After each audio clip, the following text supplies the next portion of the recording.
ating panel.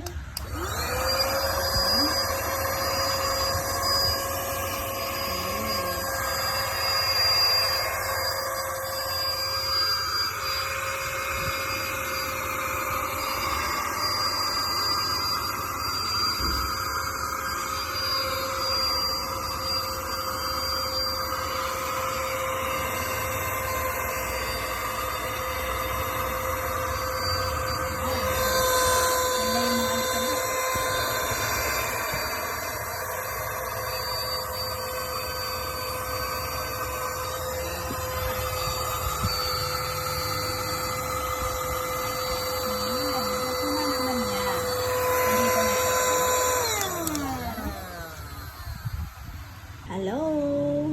So, good morning or good afternoon or good evening. So, kung saan man tayo ngayon. Ang gagawin natin ngayon is mag-unbox tayo nitong ating nabili sa online ng 2-in-1 vacuum cleaner. So, portable po siya, mini. Pwede siya sa car or pwede din naman sana sa bahay, sa mga bintana, ganyan, pantanggal ng alikabok. Ayan. So, ngayon, bago natin siya gamitin, nabasa ko lang is kailangan charge muna natin siya ng at least mga 4 hours. Pero ito, parang 3 hours lang na charge na siya. Mamaya, papakita natin sa end ng video kung paano natin malalaman yung indicator na siya ay fully charged na. Yan. So, panoorin nyo yung video hanggang sa huli. So, ito, start na natin, ha? So, ito yung mga laman niya. Labas natin, ha? Yan. Ay, oops. Yan. So, tabi muna natin tong box. Dito, meron dito. Pero, medyo Chinese ang nakalagay. So, hindi natin siya maintindihan. Lagay muna natin siya dito. So, ayan siya. Yan. Ngayon, so, ito yung mga laman niya sa loob. Yan. So, tabi muna natin ito na ito. Yan. So, ito, ayan, so ito yung pinaka parang blower siguro niya. Then ito yung pipindutin kapag ka magba-vacuum. So ngayon ang gagawin natin is ito. Ganyan daw siya. So ito, ayan. Lagay lang muna natin itong paganito. Diba? Ayan, paganyan. Ayan. Ganyan siya.